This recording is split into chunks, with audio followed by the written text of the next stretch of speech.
We have President Heminger, who is present. First Vice President James Younger. Present. Second Vice President Laurel Langhorne. I'm Secretary Wanda Younger, present. Assistant Secretary Kathleen McSweeney. Present.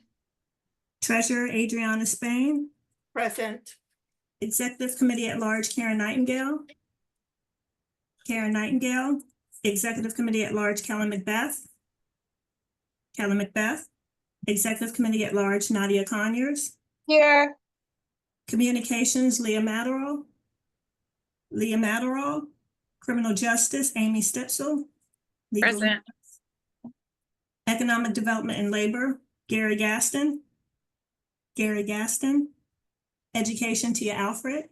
Present. Environmental and Climate Justice Julia Spain. Present.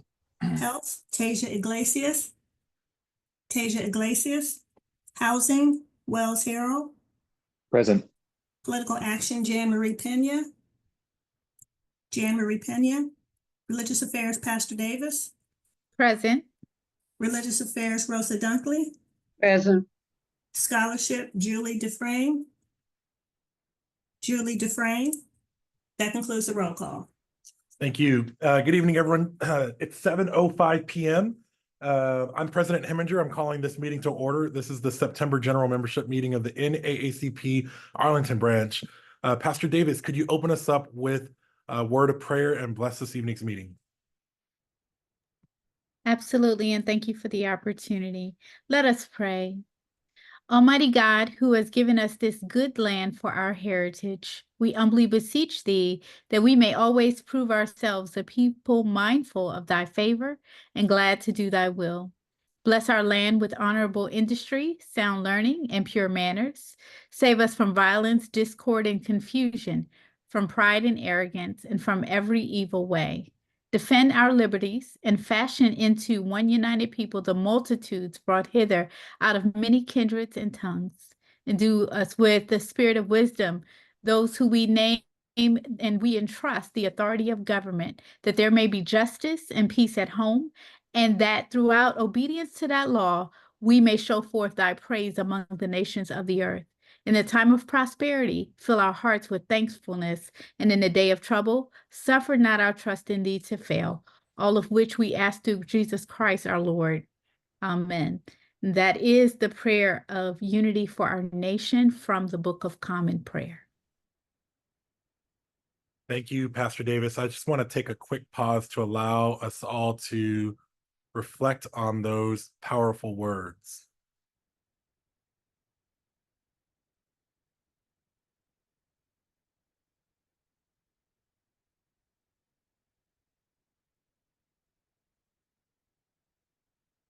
Okay, thanks again, Pastor Davis.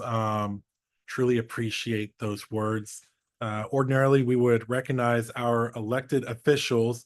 I'm scrolling through the list now, and I only see our Commonwealth attorney who's with us every month and who also happens to be a speaker tonight. Madam Secretary, am I missing anyone else? I don't see anyone at this time. Okay, great. At this time, I'd like to transition us to the next agenda item, but in order to do so, we would need to suspend the rules. Those of you that are familiar with our branch, you know that we do things a little bit different in Arlington, and in order for us to proceed, we have to suspend the rules. Our national office has established a strict way of conducting each meeting, and we'd like to deviate from that because we feel we know what's best for our local community. So at this time, I'm seeking a motion to suspend the rules. So moved. Thank you, Past President and Environmental Climate Second it. Justice. Thank you. Was that Pastor Davis? Yes, it was. Okay, thank you. I appreciate that. There's a motion on the floor. It's been properly moved and seconded. That's to suspend the rules. Well, I'm sorry, I apologize. Is there any further discussion on that motion? Great. Sensing none, all those members in favor of that motion, could you please say aye? Aye. And all those members that oppose, please say nay. Any members abstaining? Great, that motion carries unanimously. I'm going to go ahead and move us over to our August financial report. Madam Treasurer, the floor is now yours. Thank you and good evening, everyone. The August financial report is as follows. For revenue for the month of August, we have $6,000, $6,609.46. For expenses, we have Mr. President, do we want to share the screen? I was trying to share your document. Are you prepared to share? I can try. Okay, give me one moment. I saved it. Here we go. It should pull up now. Okay, are you seeing that on your screen? Not yet. Okay, it says pause. It's been paused. Let me see if I can resume. All right, I'm gonna stop and reshare. Apologize, everyone. Give us a moment. Technology always works when you do your test run and then when you actually need it. How about now? Yes. Okay, go for it. Okay. So for expenses, we had a total of $22,539.05. And our balances for the month are for our operations account, our balance is $5,590.08. There is no change to our reserves account, which has a balance of $8,000. And for scholarships, we paid out $25,000 in scholarships. So our new balance is $200,352.04. And that is the August financial report. Great, thanks so much. Before I pull this down, would you just help our members understand all of the Facebook charges that they're seeing on the screen? Yeah, so all those Facebook charges were unauthorized charges. So Leah, our communications chair, helped me clear that up with Facebook.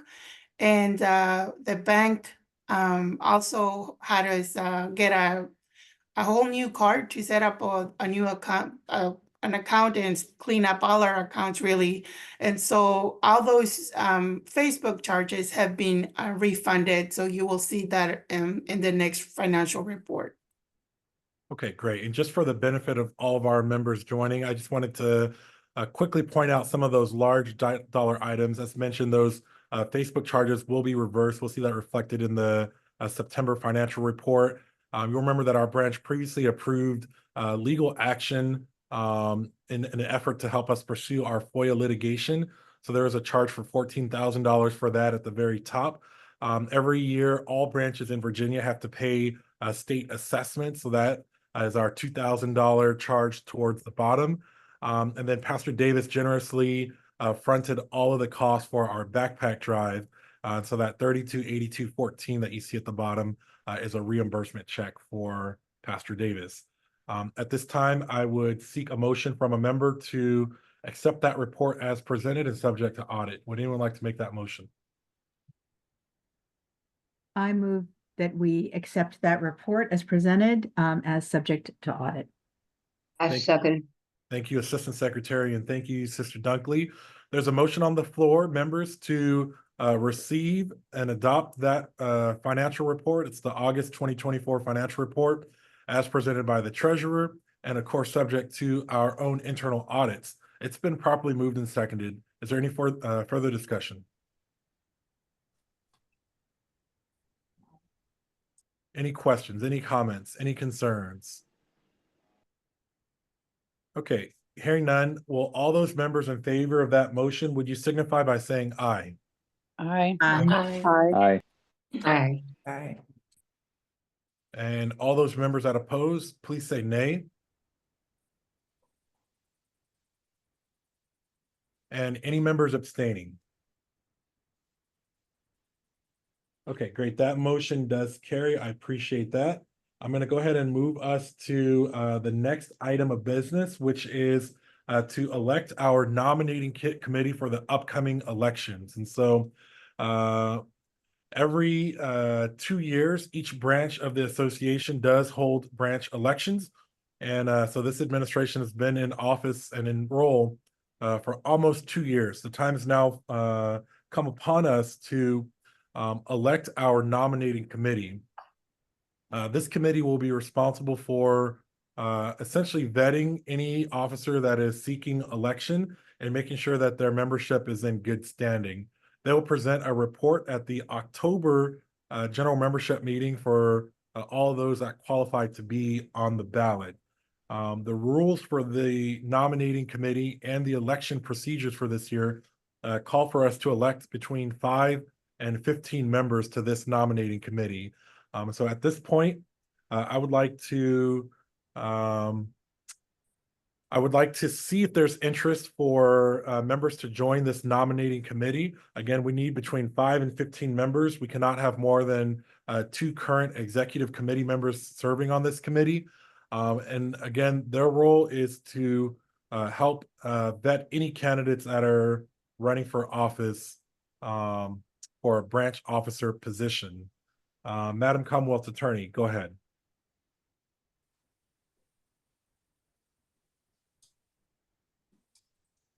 Did you intend to raise your hand, Madam Commonwealth Attorney? Yes, I did, and I lowered my hand and failed to unmute myself.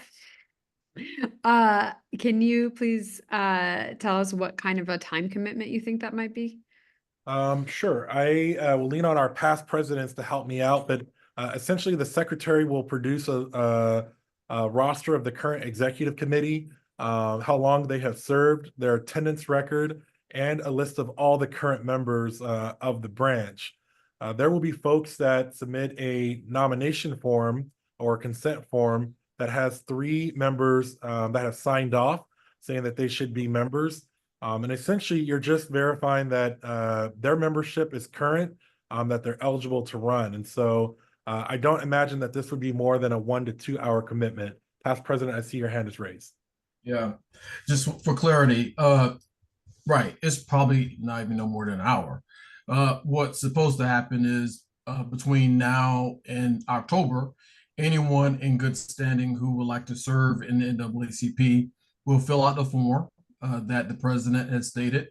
These 5 to 15 individuals, their only purpose is to look at the document and make sure that the person is in good standing, whoever decides to run for office.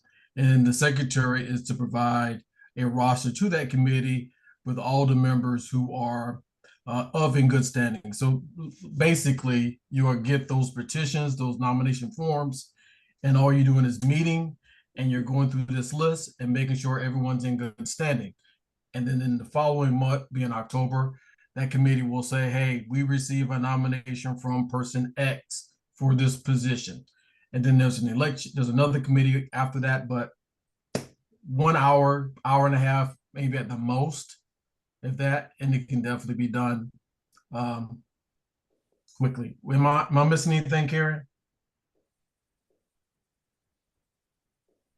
No, you're right. You're correct. Yeah, and there may be some. So there's a piece of there's a document that came out from NAACP National. There could even be some, they may want to interview individuals as well. So it's all laid out in the guidance. And I thought we shared that, Mr. President, with all the members. We did, and we will be sending out an updated link that has all the information that'll be linked to our website as well.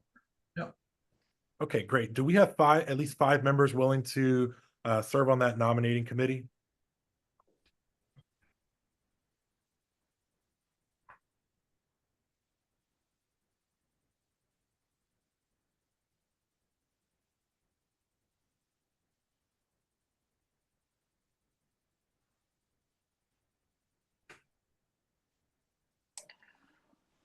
Mike, Yes. Laura Go here. Hey. This would be the first thing I've done with as a new member, but are new members welcome to participate in this committee? Yes, absolutely. Well then, Do you remember when your membership, was it recently or? It was earlier this year, beginning of this year. That's awesome. Okay, great. We just need I'll- 4 more members. Thank you, I'll Laura. sign up. I'll sign up, Mike, since I'm not running for any position. Thank you, past president. I see Detta's hand. All right, folks, we just need 2 more and we're across the finish line. I'll do it. Thank you, Madam Commonwealth Attorney. We really appreciate that. I wish Sister Judith Knight would do it. She look at her smiling. You know, I'm not sure when my year is up, so I need to be sure I'm in good standing, but thank you, sir. I'll step up. You'll Okay, step up. You have to get your membership verified through the secretary, but if it's in good standing, you'll do it. sure.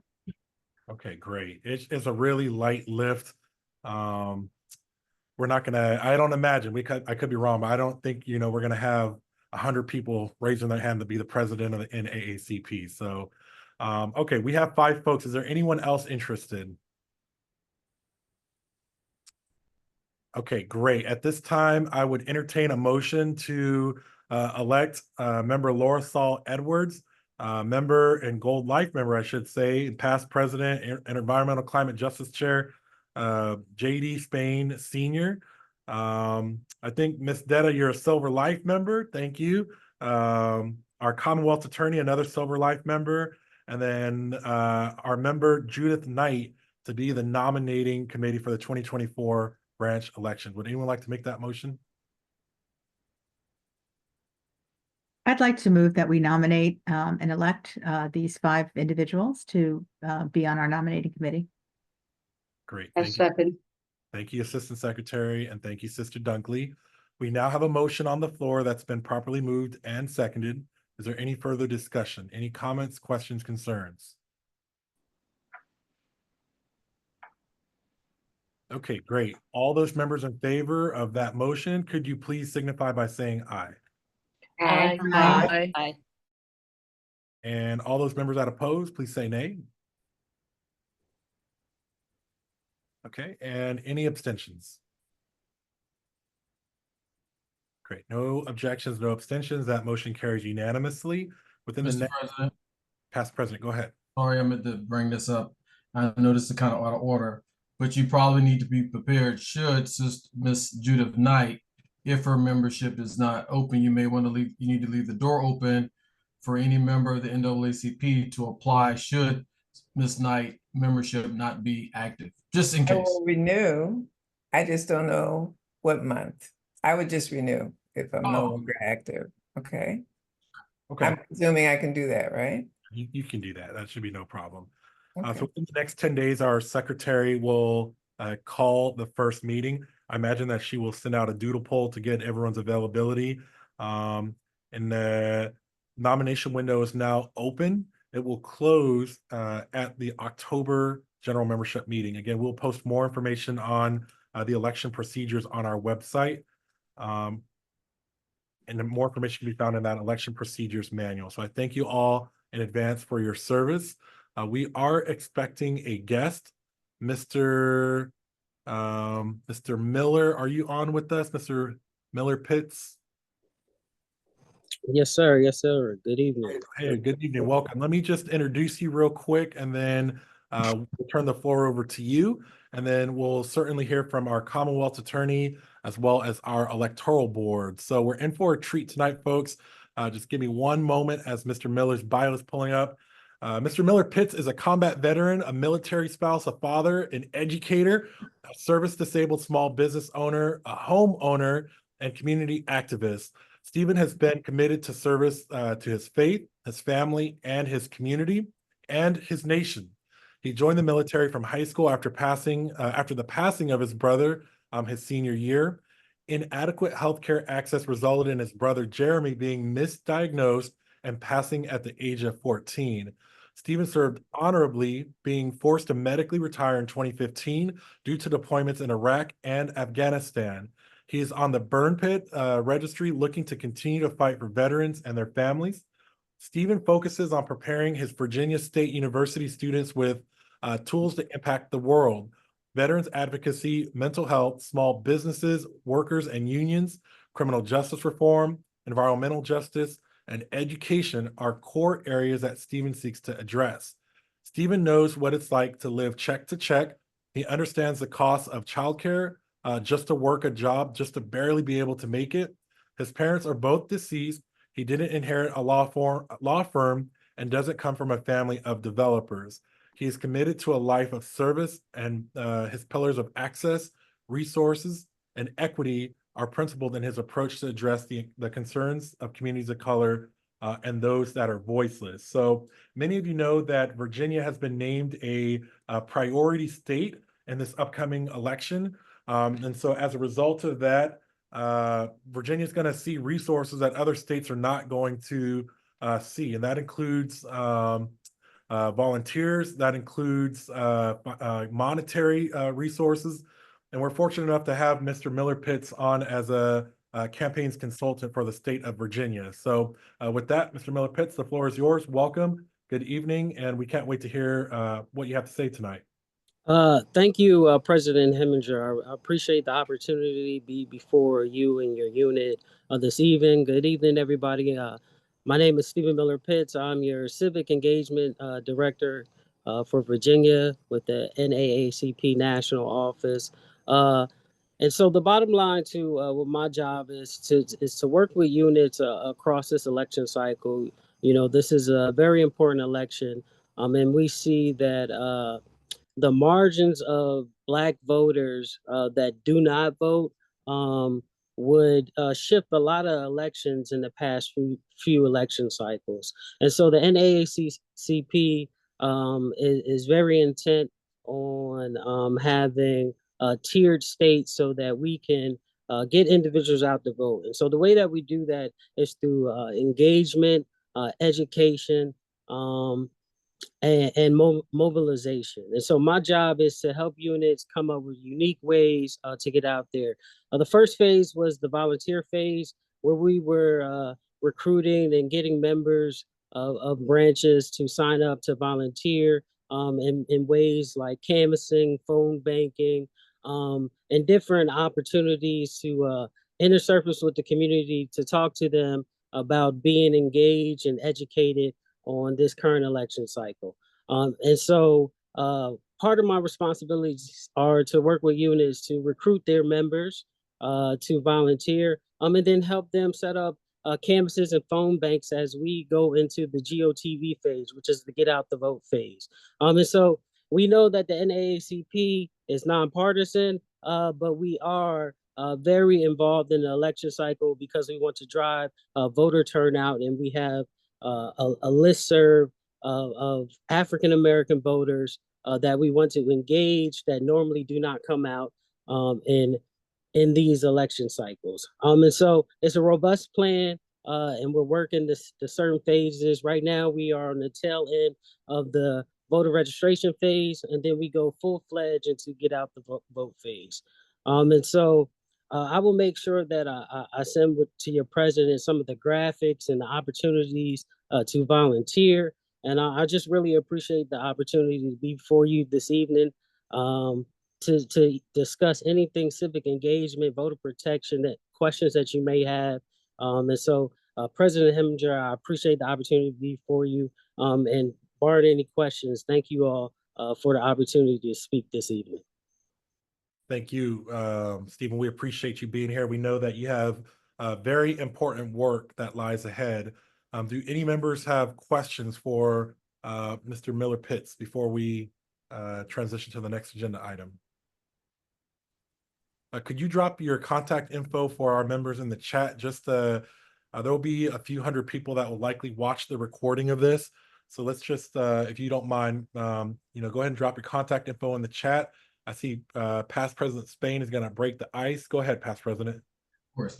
Well, Stephen, thank you for what you're doing. How close are you working with the political action committees across the state in each of our respective branches? And how is the state PAC committee? Where do you fall? I know you're. Yeah. Can you talk a little bit about that? And because I think sure that's the way you get in, right? Through the PAC committees of each of the branches. Yeah, absolutely. So I host monthly president and political action chair calls to do updates, to keep them abreast on the opportunities. I try to help. I have a small budget line item for any type of regional type events that we can do. So we did one in the 757 area down there in the 7 cities. I'm working on one in Richmond, and I love to do one in Northern Virginia, where I could come out, bring, you know, swag bags, different things that I can do.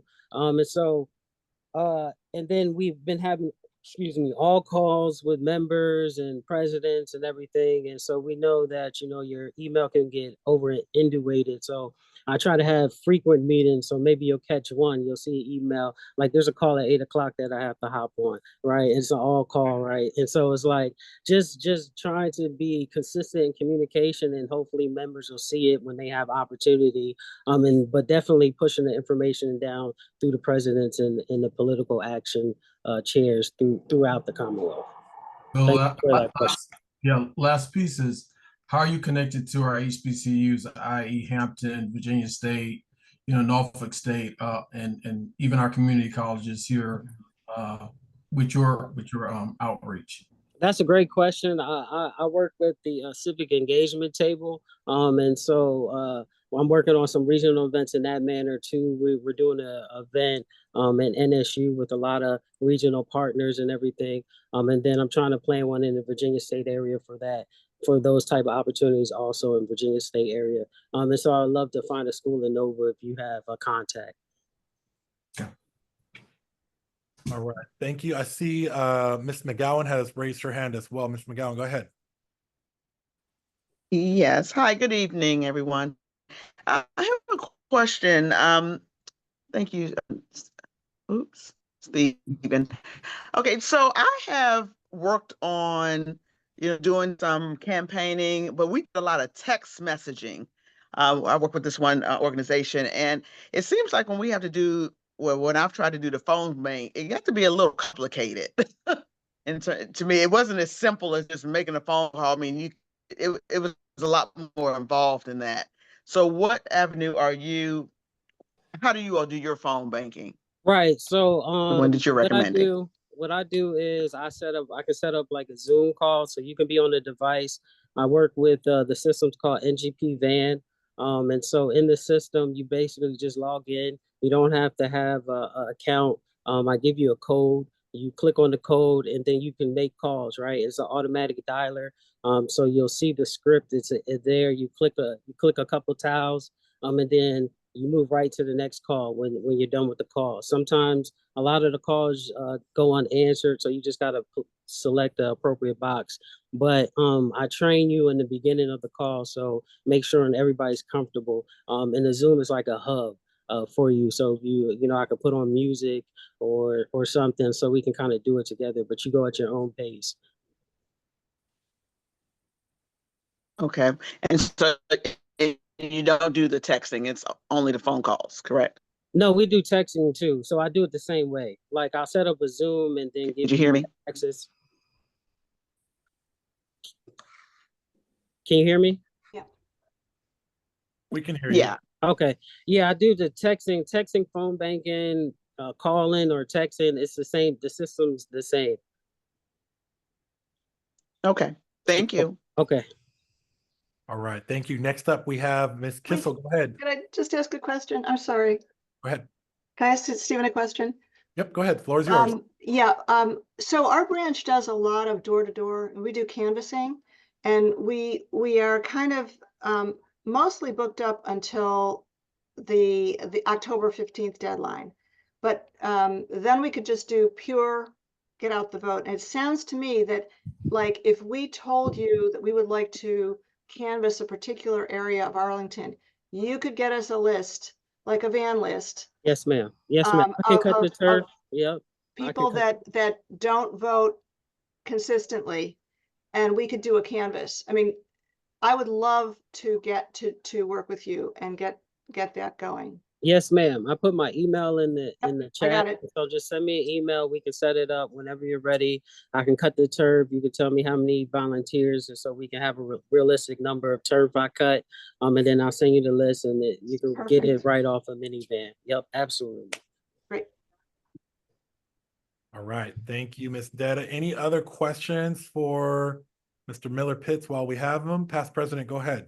Just want to go into where I think Detta may have been going.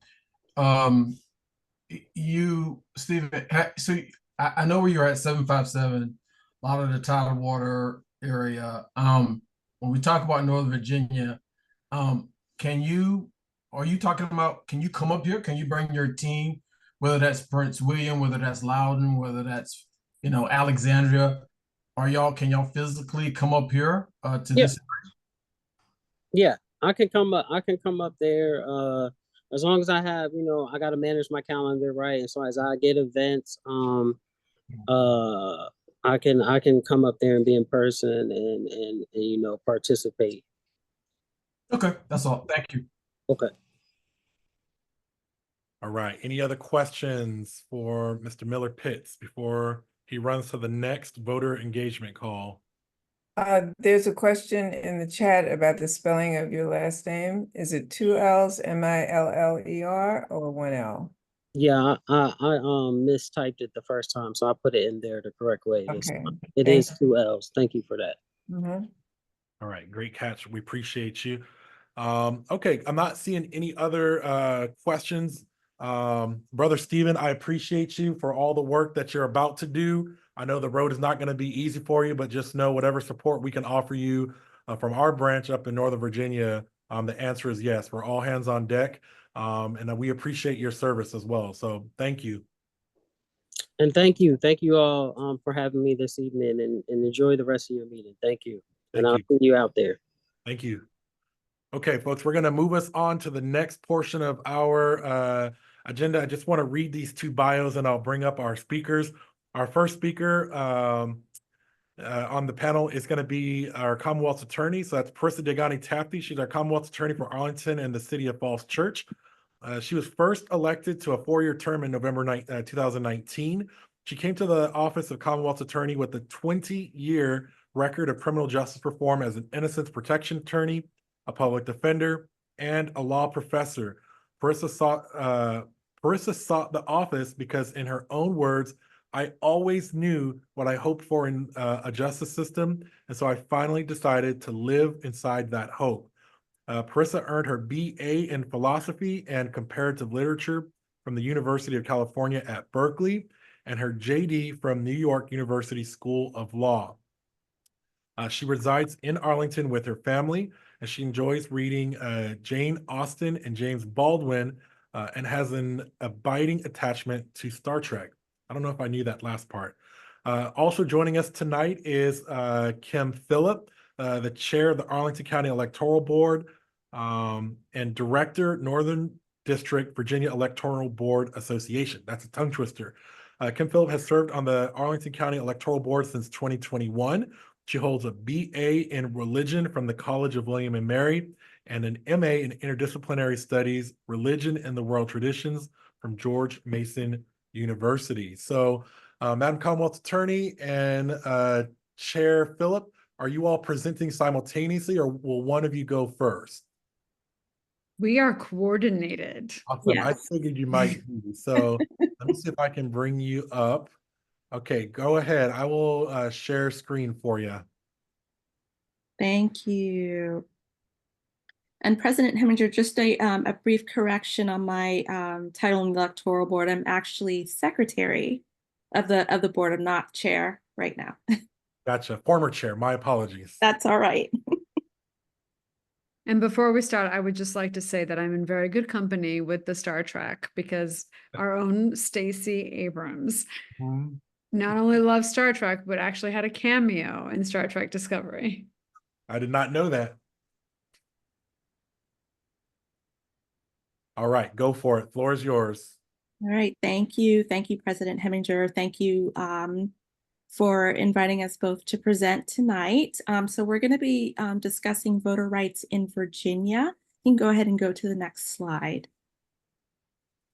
So what will we be talking about tonight? Voter registration, casting your ballot, accessible voting, protected areas, same-day registration and provisional ballots, how to get help, how to file a complaint, and voter intimidation. Next slide. Okay, so now we move on to voter registration. And next slide, please. Okay, so the requirements for voters in Virginia, you must be a US citizen. You must be 18 or over by November 5th, 2024, which is election day. Must live in Arlington. Must have no felony conviction or you've had your rights restored. Or you're not judged to have been mentally incapacitated. And that's actually a court decision. A judge actually makes that decision. Next slide. The deadline. So this is where it gets a little confusing going to this election cycle. So you can register to vote or update your registration by October 15th. The next day, October 16th, same day registration starts. You have the option to register by mail, online, or in person. Next slide. Protecting your voter registration. The one thing that we always tell people who ask us how can I make sure that I'm protecting my voter registration? Check your registration online at vote.elections.virginia.gov. You can print out the screen. You can also request a new voter card be mailed to you. So you can call the registrar's office here in Arlington at 703-228-3456, or you can email voters@arlingtonva.us. Just make sure you include your current address so that we can easily get that card out to you. Thank you. Casting your ballot. Next slide. How can you vote? So before I go into this slide, I just want to make sure that everyone is aware of when Saturday and Sunday voting starts, because I've heard quite a few things, people thinking that we started on September 20th and we're open every single weekend. That is not the case. Saturday and Sunday voting starts on October 16th and goes through November 2nd. I really do urge you to go to vote.arlingtonva.gov to confirm the dates and the locations. So now, how can you vote? You can vote by mail. You must apply for a ballot. You can track your ballot, and you can return your ballot either using the mail or a drop box. We do provide postage for you. You can vote early in person. At any early voting location in Arlington, again, go to vote.arlingtonva.gov. Or you can also vote on election day. If you do decide to vote on election day, you must go to your assigned neighborhood polling place. And you must show ID in person, either early or in person on election day. Next slide. Accessible voting. So all voters should be allowed to vote privately and independently using a method of their choice.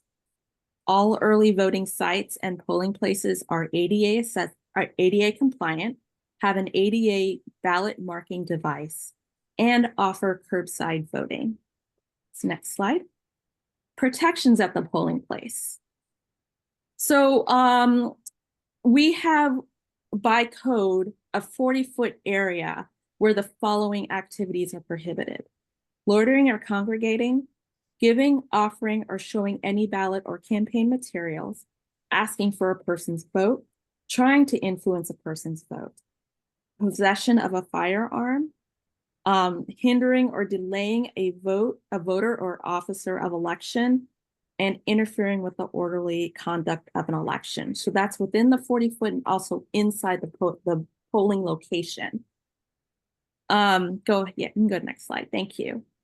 Poll observers or candidates may have, or parties or candidates may have 3 observers in any polling place. These observers should not be talking to voters. So if you go in to vote, they should not be talking to you. They should be addressing election officers with questions or concerns.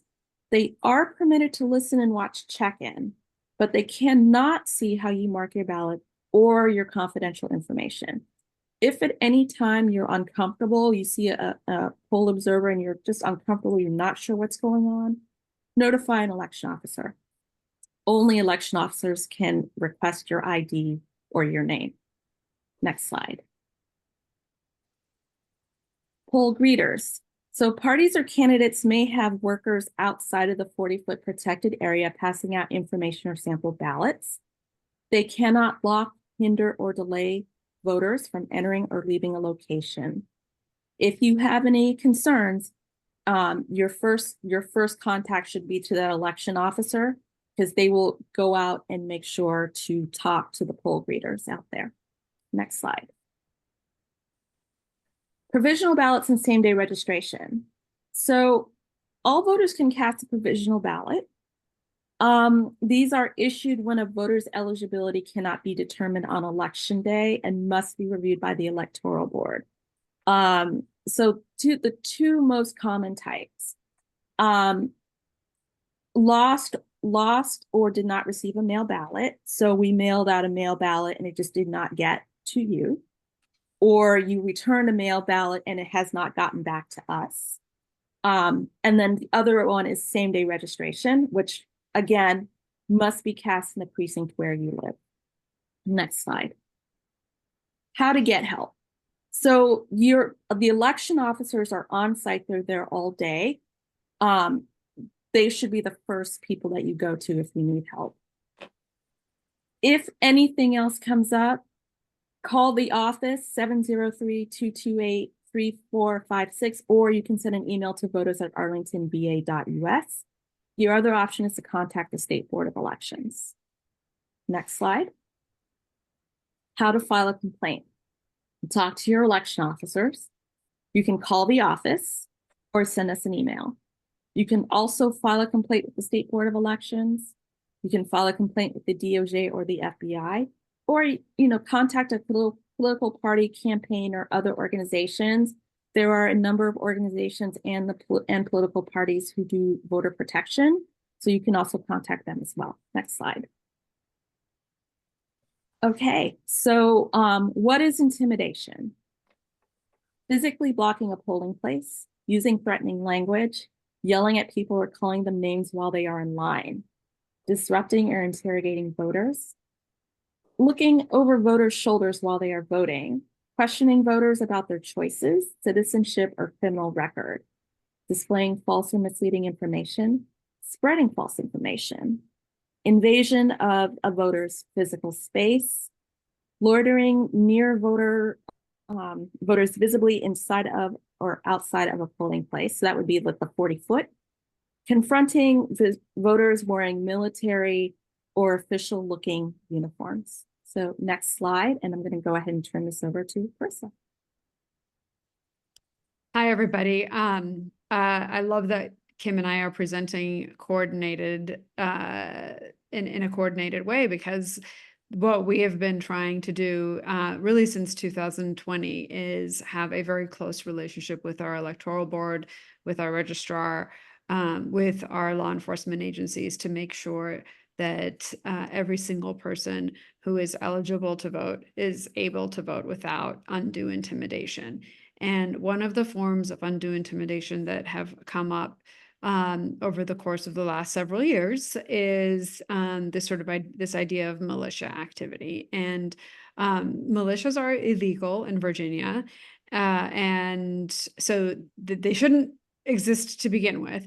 But some of what we heard in past election cycles was we got intel that people were planning on, standing around in groups of 2 to try to avoid the appearance of being a militia, and that they were, going to wear certain kinds of fatigues or have firearms and things like that. And so, we have our ear to the ground collectively and are getting intelligence from lots of different sources. But, if you see somebody who is sort of dressed in anything that looks military or law enforcement. And like you don't, and they're carrying around guns, and they're sort of like congregating in even a group of two. Those are considered a militia. And we are like, we've provided guidance to the electoral board, or the registrar, we're providing guidance and training for the poll workers, and we've provided guidance and training for the Arlington County Police Department, and we're planning the same with the Falls Church Police Department. So if you see any of this, you should call. And I posted it. I put a number of links as Kim was speaking in the chat, but we have a election guidelines flyer that is on our website. It's on our sort of a section of our website that's called Election 2024. And it has the phone numbers for the non-emergency phone numbers for the police department, so that you can call them. But we also we're going to have 3 attorneys on staff, including myself, sort of ready and stopping by every polling location. The 3 of us managed to hit every single polling location in every general election. And you can call our office, and it'll go straight to one of our phones, so that we have actually a rapid response already. And we're going to be in touch with the command center at the Arlington County Police Department as well. So for any of the intimidation issues, any of this kind of militia activity, like those are things that really should go. You should tell the election workers, but these should also go to law enforcement and my office as soon as possible, because we want to make sure that everybody feels safe. Oh, next slide, please. Yes, so this is some of the work that we've done. I talked about the task force. We have 3 people in our office. We've at this point been the same 3 people since 2020 doing this. And so we've developed an expertise. We did get invited. We've provided materials for training in past, and this year the registrar invited us to actually train, at the very least, the chiefs that are going to be in each of the polling locations.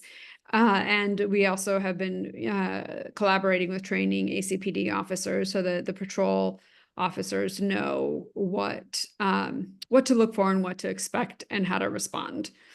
Next slide, please. As I said, we've launched the Election 2024 webpage. It links to some of the questions that you all had.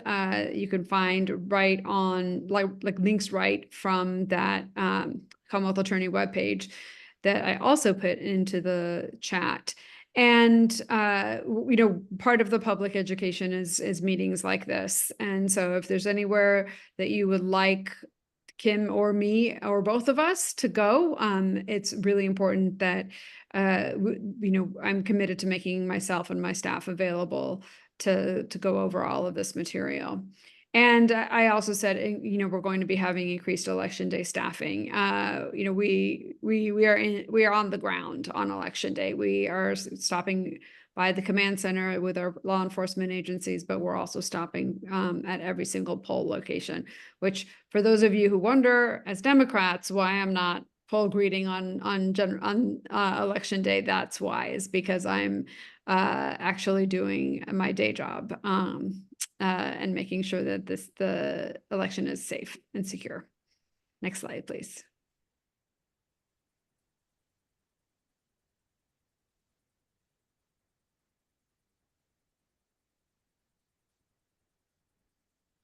It's not, excuse me, it's not letting me go any further. Okay.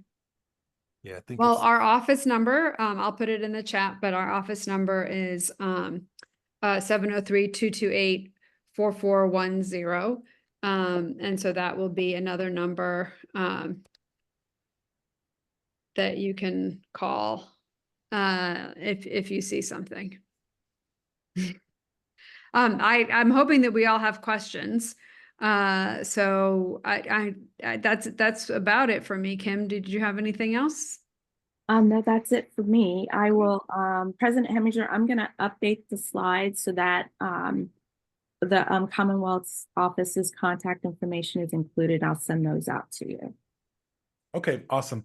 I would love to hear from our members on questions. I'll go ahead and get us started while you all are thinking of a couple. I wanted to mention election protection. We heard that mentioned a couple times tonight. In AACP, we'll be doing our own election protection training. So if that's something that you're interested in, whether it's serving in Arlington or across the Commonwealth, we'd love to speak with you. Kim, could you tell us a little bit about what curing ballots will look like and how long folks have to get their ballot cured if it needs to be cured? Sure. So, curing ballots actually starts when we start getting ballots in.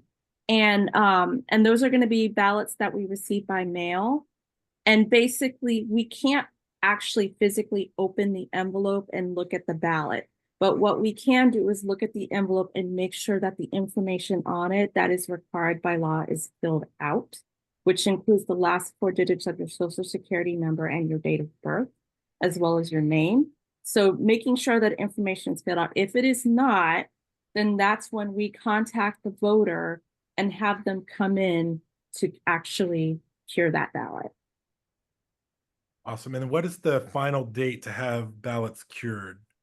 So the deadline for all mail ballots by mail is going to be the Friday after the election. And that deadline is going to be noon. So that's going to be the deadline this year. Awesome. If folks are mailing their ballot, when do they need to have it postmarked by? If you're mailing your ballot, it needs to be postmarked by election day. Awesome. November 5th. What is considered a form of ID? So the most common forms of ID that we find that people use is a driver's license or a passport. We have a full list of IDs on our website that you can take a look at. There are a lot. But just make sure, check that list and just make sure that you've got the correct ID. Great. So for those that are on tonight and will watch this replay, if you lose your ID or your passport the week of the election, there's a list of other forms of ID that you can use that can verify your identity.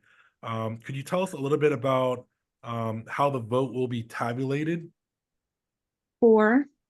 I know we have both a ranked choice option and like a standard standard voting option. Will we know at the end of the night what the tallies are, or will there be some work that happens after the election to complete the tally?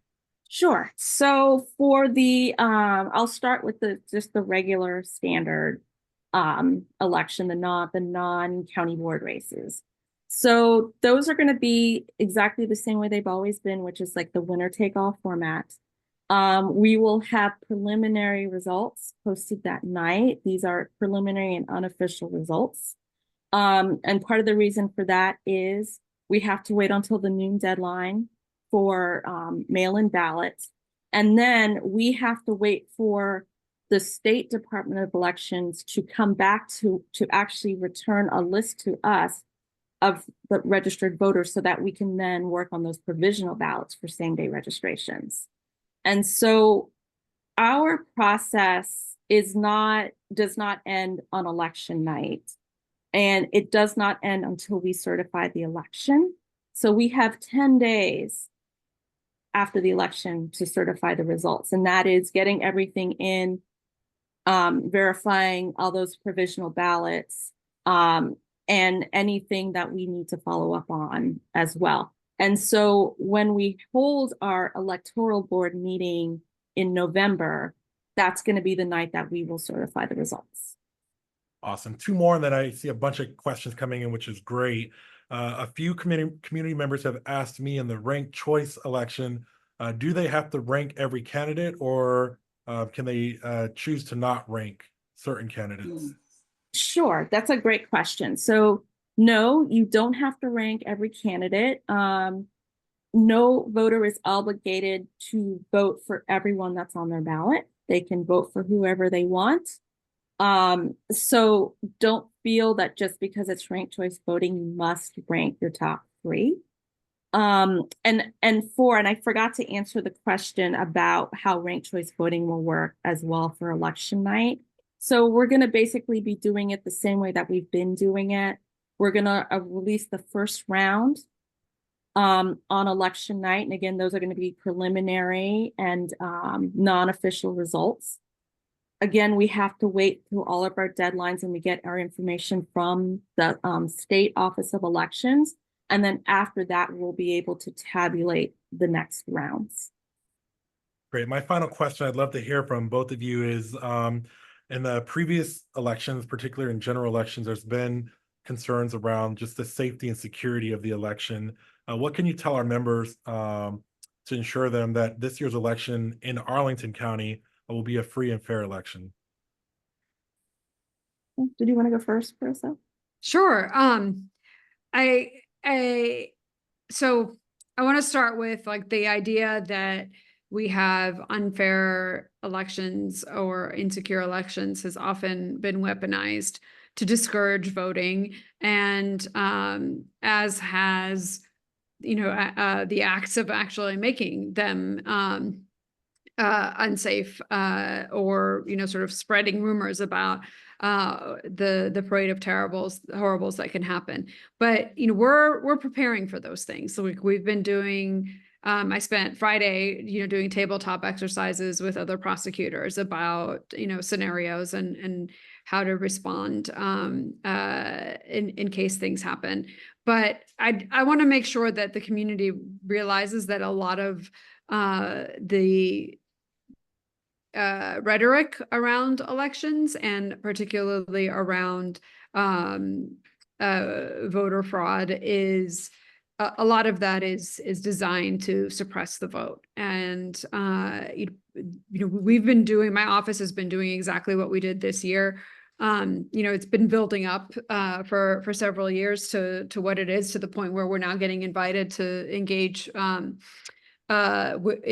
trainings with our partners. But we've been doing this quietly and, you know, like just consistently. You know, study after study has shown that talking about what you're doing is a deterrent in and of itself. And so we decided to sort of really be outward facing and publicize the hard work that we've been doing for so many years, and the collaborations that we've put in place for so many years, to really allow the community to feel that, you know, to have faith in that we are doing our best to protect it. Thank you. So on, you know, the nitty-gritty election side of things, a lot of what we do is by code. And so code basically tells us what we can and cannot do, what information we can share and cannot share. It tells us basically protect the machines, protect the software, and there's pretty much anything that you don't do or that you discuss that we can't discuss is felony. So we, on the election side, we strive to make sure that the machines are doing what they're supposed to do, that they're reading the ballots the way they're supposed to read the ballots, that when a voter walks into a voting location, that they know, okay, do I need to use an ADA accessible machine? Do I need some help voting? I need to talk to an officer of election to get some assistance with my ballot. So we have a lot of safeguards and safety checks and backup safety checks in place. But again, as I said, everything we do, we follow code for everything that we do around the election. Awesome. I really appreciate that. I know our members listening as well certainly appreciate it. I do see some hands raised. I want to go to Mary Detweiler, then Sarah Munson. We'll go to our past president, then I'll tee up some of the questions in the chat. So Miss Mary, go ahead. Yes, thank you. I have a question for Kim, actually two, one short one a little bit longer. My first one is on the provisional ballots or the same-day voter registration. After the October 15th deadline is over, from that point on, it's only same-day voter registration.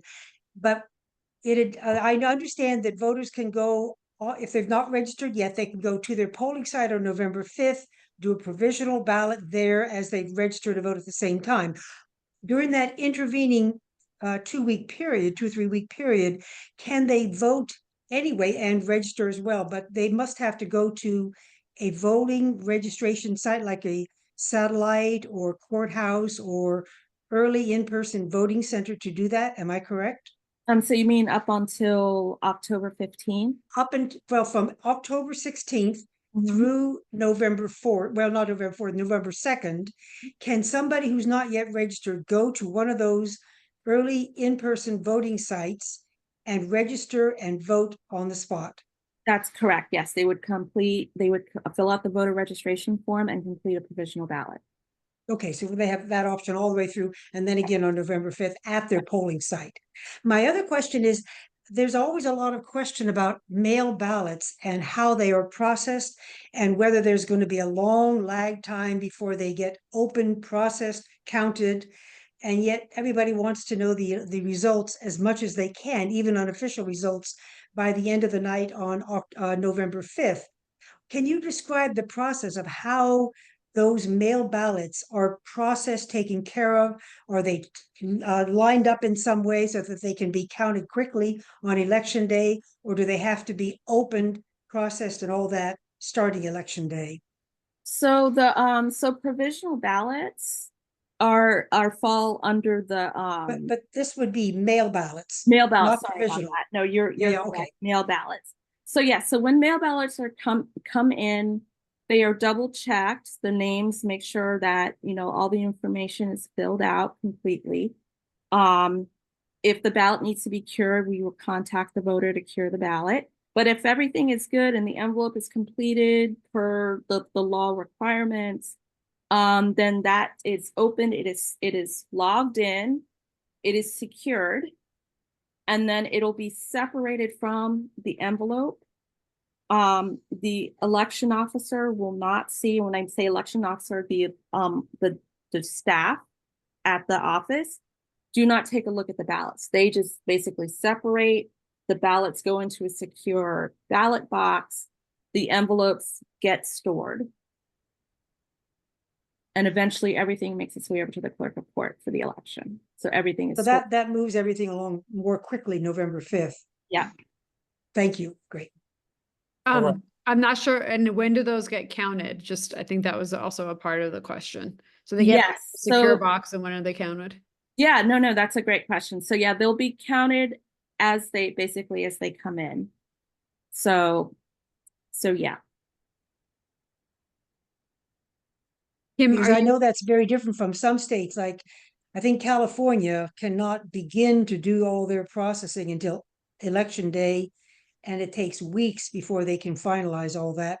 And same with other states like Pennsylvania, they have a restriction on that, and as a result, everybody's waiting around for about a week until the final results often come in for a state where there's a lot of mail ballots. But we have a different process. Thank you. Yeah, yes, Virginia does have a different process, and a lot of that is around the time that it takes for jurisdictions to process mail ballots. And so they define for us particular dates that we need to start processing. And those are the dates that we process. Great. All right. Thank you, Mary. Our next question is going to come from Miss Sarah Munson. Go ahead. Yes, thank you. I'm wondering, when are the mail-in ballots being sent to voters in Arlington? They've already been mailed out. Oh, they have? Yes. Okay, I was just wondering because I haven't received mine and I was expecting it to come. Yes, you should start to see them arrive. But yes, they've been mailed out. All right, thank you. You're welcome. Thank you. Past President, go ahead. Well, thank you. And I just want to go right back to what Sarah just stated. Kim, when you say mail, they have been mailed out, are they mailed out in stages, or have they all been mailed? And if so, when were they mailed? So they would be mailed out in stages. So the first batch that goes out would be the people that are on the permanent absentee list Right, gotcha. and want to stay on that list. And then as people then request that we mail them a ballot, we mail out a ballot so that it is in batches. Okay. Yeah, I just want to kind of add on to what Sarah just stated. The question I have though is kind of goes back to the public safety aspect. It's something you and Parisa both talked about, and I'm curious about threat analysis when it comes to Arlington. What is the efforts that are made between Commonwealth Attorney's Office, election office, law enforcement officials, and also looking at the threat analysis that comes out from like DOJ? Is there any communication with those folks? Is there like meetings with law enforcement officials? Threat analysis done? What is the response rate from our police department? We do that, I assume, right, Parisa? So yeah, so we're so ACPD and my office and the registrar are having regular meetings every 2 weeks since the beginning of July, actually, to make sure that we are planning well in advance for any potential problems. We also, I mean, I had a meeting with the Homeland Liaison and ACPD and other folks today. So we are having, it's at least one meeting a week. It's turning out to be closer to like 3 or 4.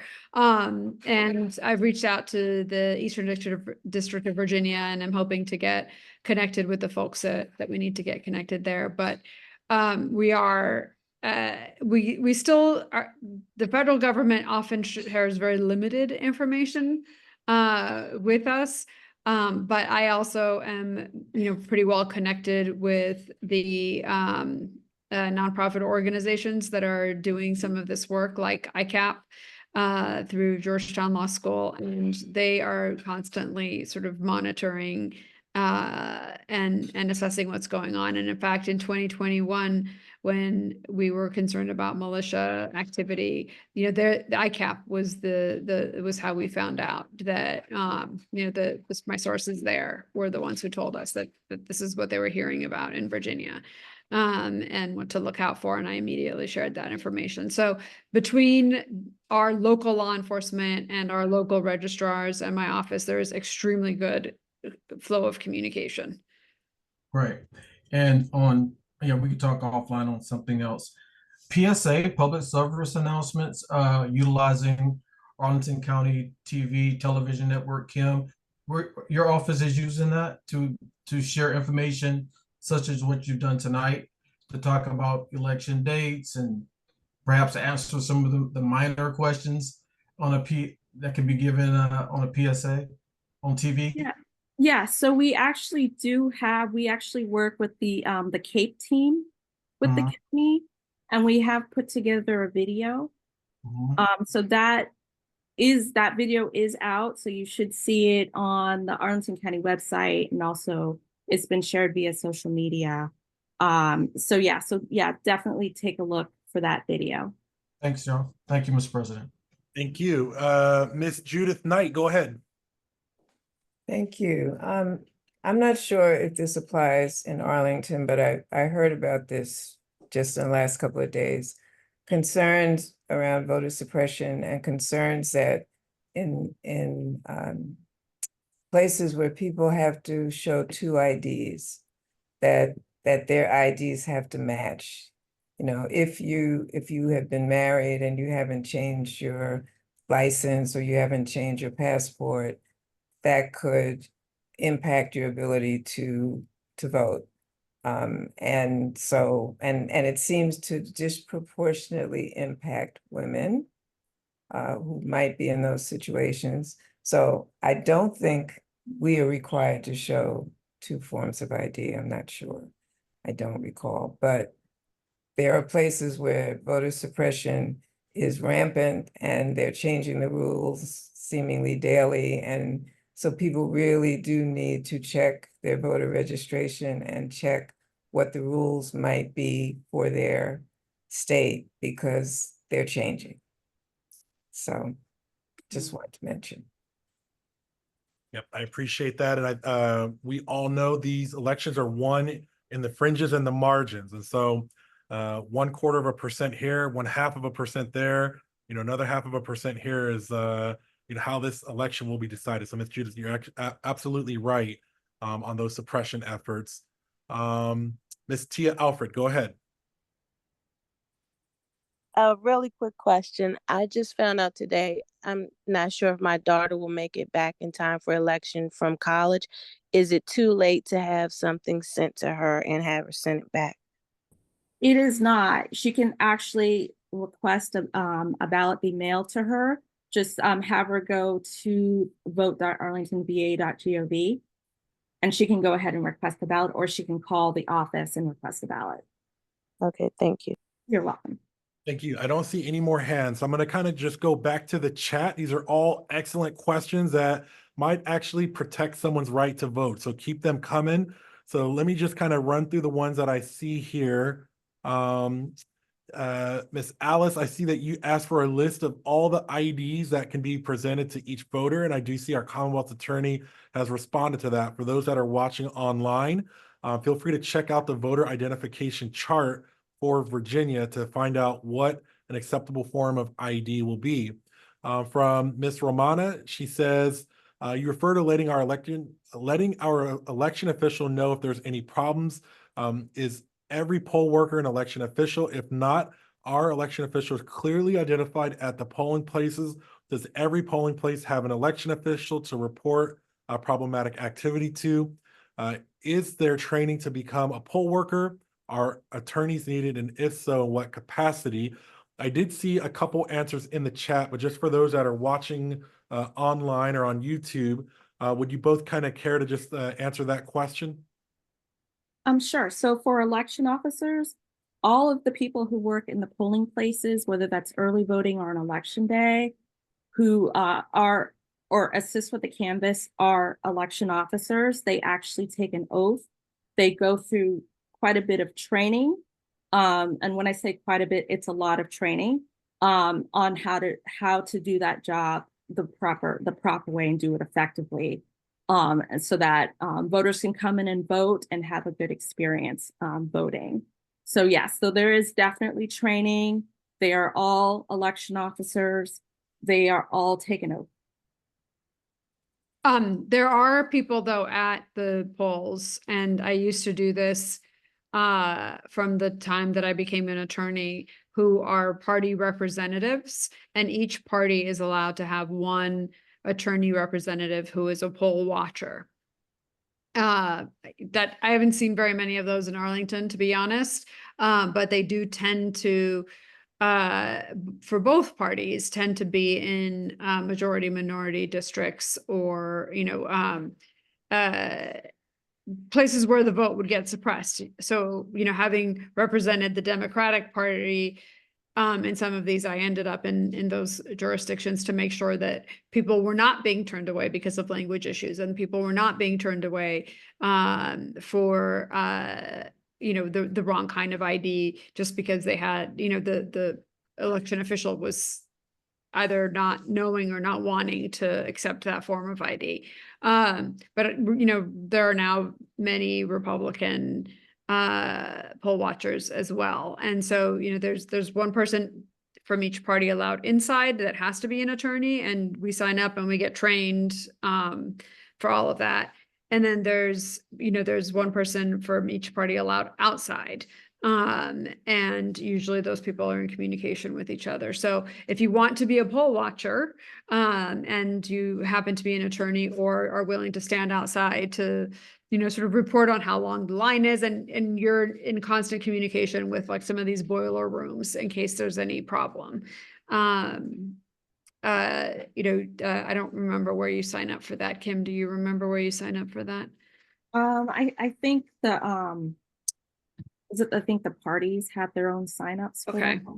So yeah, it is a party. So, but so if there's somebody sort of hovering around Don't get intimidated by that. They are credentialed. They have to do the training. They have to get a certification. They have to bring their certification to the chief election official, and they'll normally be wearing a tag that says that they're a poll watcher. Awesome. Chris DeRosa was reminding everyone to vote by mail. It's a great way to avoid any lines, and it's also a great way to help volunteer on election day. Ms. Vote McGowan. early by mail. Don't right. wait till the last day to mail it, because the postal service is not reliable. And I put a list, Chris, because you had made that comment, I put a link to the list of all of the drop boxes in Arlington. Awesome. Ms. Latanya is asking, how long after voting should Arlington Online Election website updates show that the ballot has been counted? So do you mean for when you vote and you get credit for voting? Yes. Okay, so that will usually happen after the board certifies the election, because at that point we've counted everything and we've double checked and triple checked everything before that voter credit gets issued. So, but yes, you will just watch, because it'll show up on the state website. So I would just watch for it there. Thank you. Paula's reminding us that you can also take your ballot to a drop box. As mentioned, you don't want to risk your vote being lost or late. There's another reminder from Ms. Christine. Your driver's license can be valid or expired.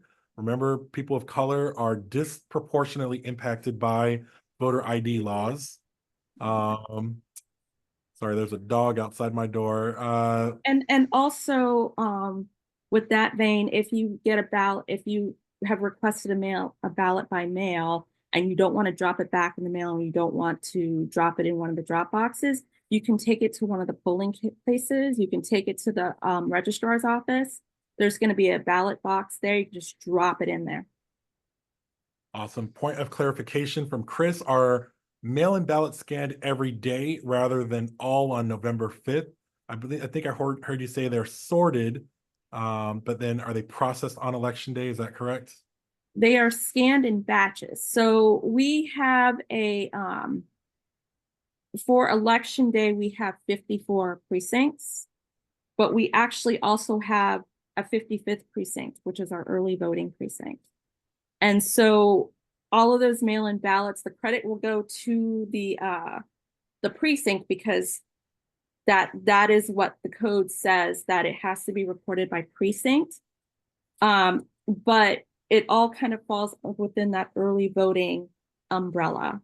So they get processed in batches. We have specific dates that the state has asked us to start processing. We haven't gotten a notice for November. But every year, every election, they'll send out a notice to us telling us when to start processing and what dates to start processing on. Great. Kim, what if somebody loses they ask for a mail-in ballot and either they never get it or they lose it? So if it does not get to them, they actually do have the option of voting a provisional ballot. And then what would happen is we would have to wait until the noon Friday deadline to make sure that ballot doesn't come back. Question and then what if you lost it? If you lost it, you report it lost to the registrar's office. And I'm trying to recall, apologies. I think you can sign an affidavit and vote in person. Yes, that's correct. Great. There's a question from the chat regarding voter intimidation. Are there restrictions on how large the signage can be and what flags they can be? There seems to be a little intimidation to see that at the polling locations. I don't think there is a restriction on size. Only on the 40 feet. Yeah, just that they can't be within the 40-foot line. That's really the biggest restriction. Okay, awesome. Great commentary in the chat. Okay, good. Okay, we're going to be posting this on our Facebook and our YouTube. We'll send out the recording to everyone on our listserv as well. Okay, and then there's a comment that says poll watchers in Arlington will be wearing a name tag to indicate that. So lots of good questions, lots of good comments, great sense of community tonight. I can tell lots of folks are very engaged and up to date. And so this information is incredibly meaningful for new voters or for voters that have traditionally had a harder time in the past. So are there any other questions for our expert panelists this evening? Miss Chris, go ahead. I just wanted to point out, Michael Shea did the recording with Gretchen Renemeyer, who was our registrar, and Dominic Sharipa, I think is his last name, who is Kim's cohort on the electoral board. It was very, very good information that they presented. So it was recorded by Michael, and I think he put the link in the chat. So you might like to watch it if you want to find out even more. Great. Thank you, Chris. Great to see you. All right. Any other questions? Michael, Laura here. Go ahead. We have an overseas voter in my household. Okay. And I'm a little embarrassed to say I'm kind of clueless of how Arlington or any precinct intakes the overseas votes. Oh, you came to the right place. So yeah. I'll let our experts take the lead. Yes, you've come to the right place to ask the right question, Laura. So yes, so we do mail a ballot out. And we do urge our overseas voters, or we call them our UO-CAVA voters, to get their ballots in, because it can take a much longer time for the ballots to come back to us. So we do urge them, as soon as you've filled out that ballot and you've put it in the envelope, please put it in the mail. The sooner you get it in the mail, the sooner we get it back, because our deadline is still Friday noon. We can't count anything that comes in after that. Can a voter abroad just also go to the embassy, the U.S. embassy in the country they're living in overseas, and do that? They can go to the U.S. embassy and have the embassy send the ballot. Okay. All right. Well, she's certainly received enough words from her mother to know she needs to do it right away. So we'll make sure she does that right away. Oh, to get that in, or she's going to get a call from the president of the Arlington NAACP. Well, fortunately, she lives right down the street from the U.S. Embassy in Beirut, so it'll be quick. All right. Awesome. All right. Thank you. Great to see you. Past President, go ahead. No, I was just going to tag onto what Laura was stating. Having lived abroad in some very isolated places, I would just encourage to what Kim said, because some mail goes by diplomatic pouch, which even makes it longer, right? So if she hasn't already requested her absentee ballot, she should. Well, Paula is saying something. Yeah. So yeah, she needs to jump right on that, because time is of the essence now, especially given where she's at. Okay. Thank you. For our voters that are watching online, Ms. Paula, I see your hand. What time are the polls open and close? And what happens if there's a line when the polls are closed? What should our voters do? That is a great question. So if you visit the website, vote.arlingtonva.gov, and again, I urge everyone, if you've got any questions about locations and times, to please double check the website. So starting September 20th through October 15th, we have two satellite locations. We have the Courthouse Plaza, the office is open, and Longbridge Aquatic Center. Both are open 8 a.m. Well, the courthouse is open 8 a.m. to 5 p.m. and Longbridge is open 8 a.m. to 5 p.m. Starting October 16th, we will have two more satellite locations that come online. That's going to be Madison Community Center and Walter Reed Community Center. And so October 16th through November 2nd, that's going to be Monday through Friday, 8 a.m. to 7, Saturdays 9 to 5, and Sundays 11 to 4. So those are the locations and the dates. and the times. Voting election day, November 5th. Polls open at 6 and close at 7. And what happens if I'm running after work, I get to the polls at 6:58, but there's, 50 people in line in front of me. Should I leave or should I stay in line? Stay in line. As long as you are in your correct polling place, get in line. You have to be in line by 7 p.m. Okay, awesome. Appreciate that. Ms. Paul, I saw your hand raised, but I don't see it. Did you have a question or comment? It was just to add on to what JD was saying. Mail is slow overseas. I know many of my votes were never counted, and it's very sad. So, Laura, tell her to get it there now. Yeah, and Latonia, I see in the chat, is correct. Stay in line. Could be 6:59. Stay in line. Awesome. I just captured the chat and all of the incredible resources. We'll work with our communications folks to get this video and all those resources out to everyone. Are there any final questions before we close out tonight's meeting?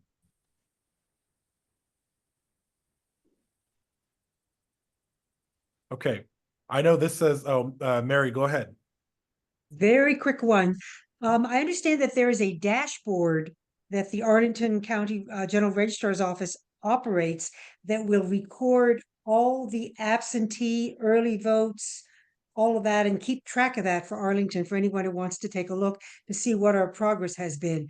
Do you know how we find that? Yes, I will go ahead and share the link with you, Mr. Heminger, and you can share it out with the membership.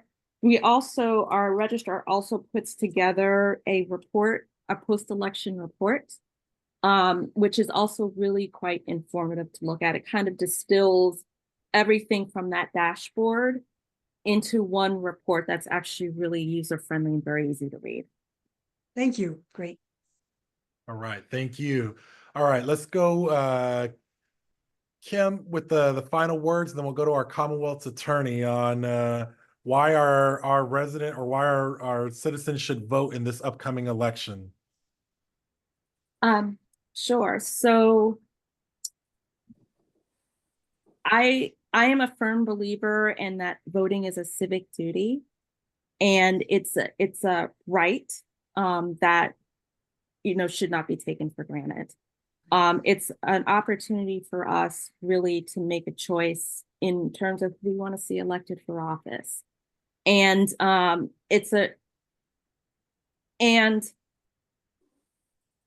I want people to feel comfortable when they go out to vote, that they know that their vote is going to be counted, and that they have a good experience at the polls. All right, that's incredible. Thank you. And Madam Commonwealth's attorney, why should our members get out to vote? I will join Kim in saying that it is both a civic duty and a civic privilege. And it is, to put it very bluntly and simply, it is the cornerstone of our democracy. We are all about self-governance, and you can't choose your leaders if you don't vote. All right, I appreciate that. I don't need to be the one to add, but people have lost their lives for this right to vote. And it's important. As the nation's oldest and largest civil rights organization, voting is a foundation of everything that we do. And so honor the legacy of those that have come before us, honor the legacy of those that will come after us, and exercise your right to vote. I want to bring this portion of our program to a close. Thank you to our Secretary of the Electoral Board, and thank you, Commonwealth's Attorney, for being here this evening. Again, incredible dialogue, lots of really impactful conversation. Really appreciate you. Thank you. Thank you. Thank you for having us. Of course. All right, I'm going to just close this out with a reminder that our Freedom Fund Banquet, it's the largest civil rights event of the year. It's happening in just over a month. It is next month. Let me make sure I don't get the date wrong so that you don't save it. A couple emails have gone out this week. We're currently nominating folks, for our annual awards. It's going to be on Saturday, October 26th at the same location that we had it at last year. You'll remember within a couple weeks, we did sell out. I've already seen a couple tables come in the last couple days. So don't wait. It's going to be super close to the election. We got a lot of incredible accomplishments that we really want to highlight. The theme is passing the torch, and there will be a big focus on our youth, the youth council, and all that work that has happened this year. So if you haven't got your ticket already, I want to encourage you to do that. Save the date, October 26th at George Mason University. It's going to be incredible. If you thought last year was phenomenal, then you're going to be in for a real treat this year. I want to pull myself down just to see if there are any other questions, comments, any other announcements for the good of the order. Chris DeRosa, go ahead.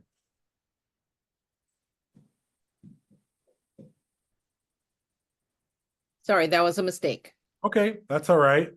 All right, any other questions, comments, announcements? Past President, I know you got something up your sleeve. What you got for us? No, I do not.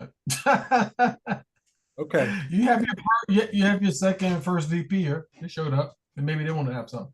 Sure. So, First VP, anything for the good of the order? Nothing this evening. Thank you. Thank you. Second VP. Nothing from me. Thank you. You Past President Nightingale, anything from you?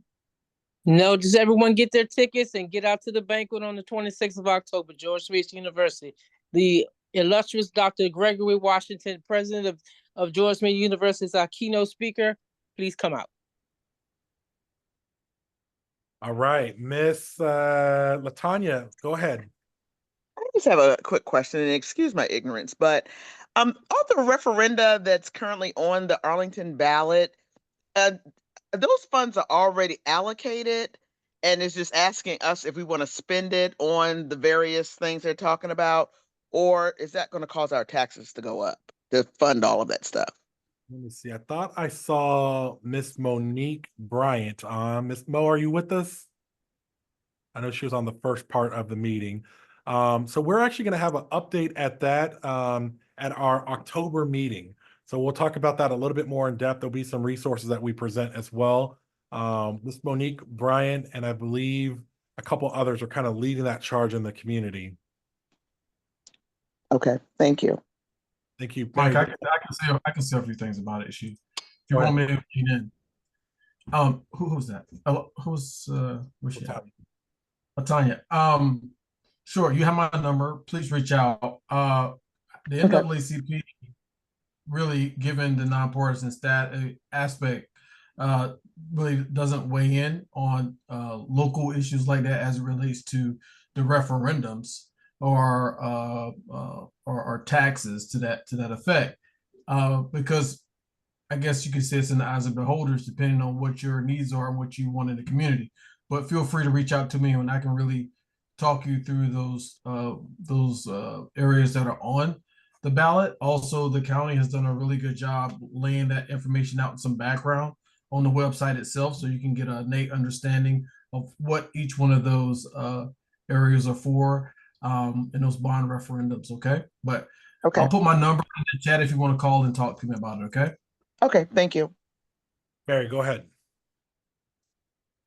Sorry, just quickly. My understanding is that those 4 or 5 areas of revenue for different things like parks and recreation, schools, etc., those are to be in the form of bonds.